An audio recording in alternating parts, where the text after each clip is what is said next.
Welcome back. You're looking live at the stage at the United Center in Chicago ahead of night 2 of the Democratic National Convention. As we noted, tonight's program will be something of a split screen with Vice President Kamala Harris scheduled to speak tonight a little farther north of where we are right now. She will be in Milwaukee. Joining me now on set is Quentin Fulks. He is the Principal Deputy Campaign Manager for the Harris-Walz campaign. Quentin, thanks for being here. Appreciate it. Thank you for having me. So let's talk about night 1 before we get to night 2. President Biden wound up taking the stage at 11:30, by our count about 45 minutes later than he was supposed to. Was that a mistake? What happened? Oh, yeah, I don't think it was a mistake. Look, I think that the team here on the ground in Chicago has worked tirelessly to put this convention together for us.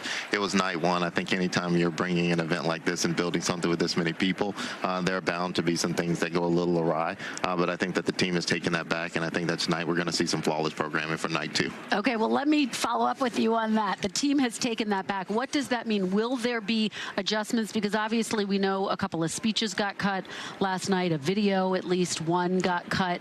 Did you have to make adjustments for night 2?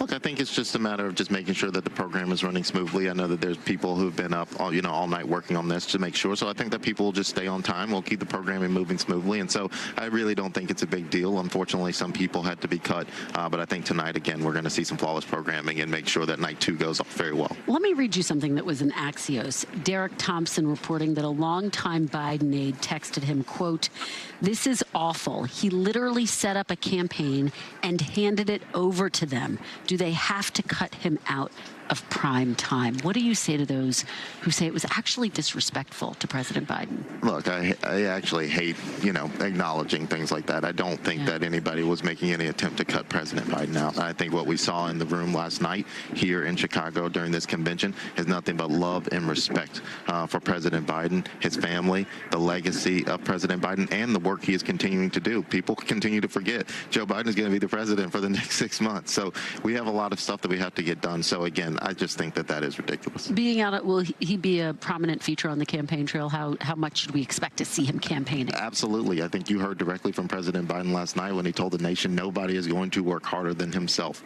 to get Kamala Harris and Tim Walz elected President and Vice President of the United States. All right, let's talk about tonight. Before we get to the speeches here tonight, let's talk about Vice President Harris. She's going to be in Milwaukee. She will be speaking at the site of the RNC convention. Do you have any concern that, to some extent, this is counter-programming what's happening at the actual convention? No. Again, I think all the logistics have been sorted out, but I think that, the work has to continue. Vice President Harris is in Wisconsin. She's talking to voters, and we're going to be here talking to voters about the vision and the future she has for this country, and so I'm incredibly excited. So we will hear from Vice President Harris. Do you have any concerns about the choreography? How will it all work? No. Again, I think that the team here, our campaign, because that is a campaign event. It's just happening in the middle of the convention, but we are coordinated, and I think it's all going to go out without a hitch. A lot of people have been talking about the tone that we heard on night 1. We saw a very unified convention.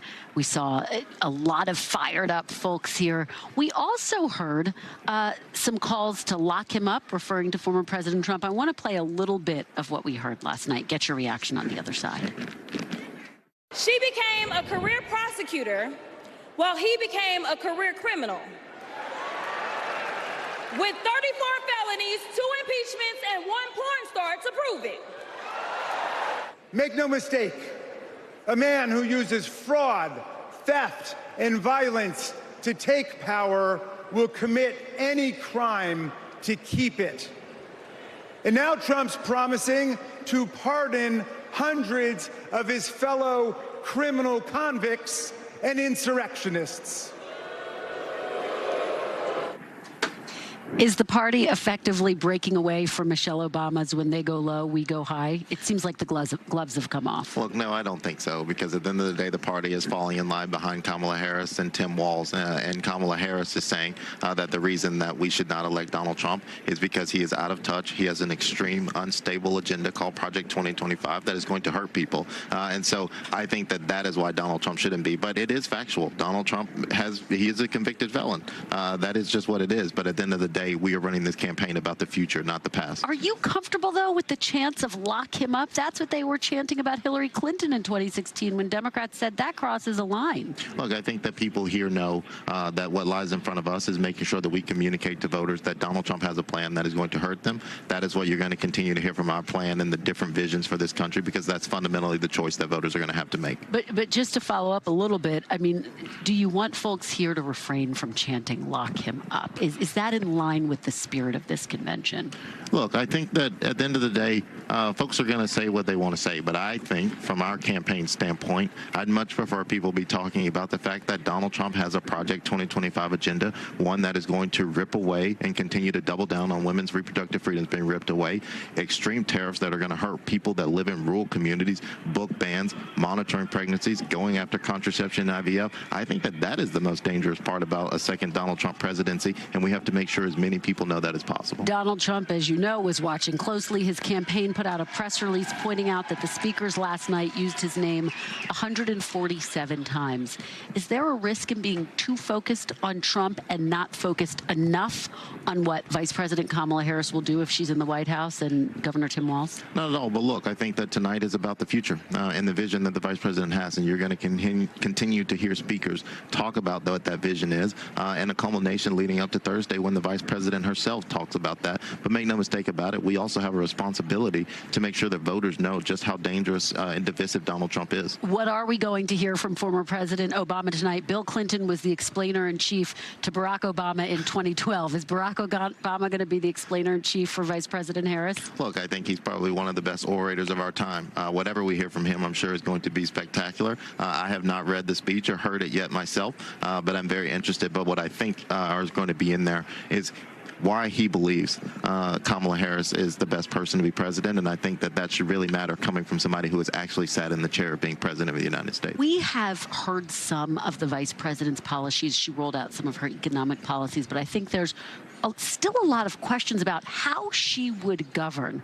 How do you think a Harris administration would differ from the Biden administration? Look, I think that Vice President Harris has been a partner to President Biden for the past 3.5 years for the work they've gotten done. 16 million jobs, capping the cost of insulin at $35 a month for seniors. And that work is going to continue as long as Joe Biden is the president and she's the vice president. But I think Vice President Harris is a different candidate. She has her own vision and her own things for the future. We've seen her lay out her economic agenda for this country, $25,000 for first-time homeowners, expanding the child tax credit. And so she's going to continue to make sure she's listening to voters and bring common sense solutions to problems that voters have been complaining about. It sounds like, by and large, you are saying she's going to build on the Biden agenda. Will there be any notable differences? Is there one policy where you can point to where Kamala Harris would govern differently than President Biden? Look, I think it's seen as across the board. At the end of the day, for some of the things when it comes to it, the vice president is listening to voters.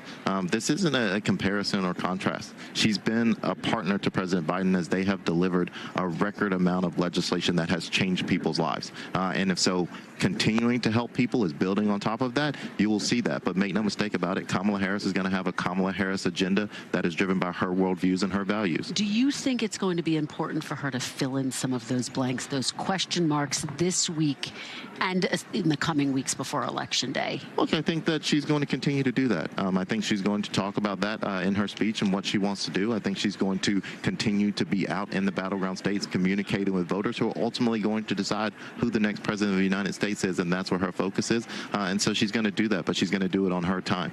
And just last question, Quentin, we know that when she was running in the primary back in 2020, she expressed support for things like banning fracking, defunding the police. The campaign has been very firm. She no longer supports those positions. But does she need to come out and clearly explain to voters where she stands on those issues right now? Look, I think she needs to come out and address the concerns that she's hearing from voters and what some of those concerns. Yes. Well, no, I think voters are concerned about cost. I think voters are concerned about why they're being price gouged just so that big corporations can make a profit. And that is what she's addressing when she's out talking and delivering these remarks and speeches. I think voters are concerned about their reproductive freedom and their health care. And she is out talking to them about how she's going to stand up to Trump and make sure that she brings Roe v. Wade back. So that is where her focus is. But one more try. You have walked back some of her policy positions in 2020.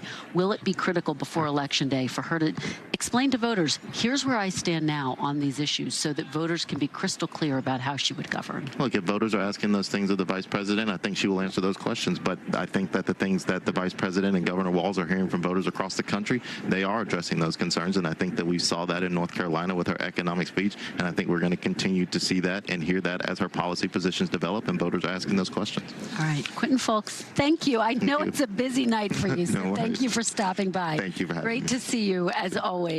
Thanks for watching. Stay updated about breaking news and top stories on the NBC News app or follow us on social media.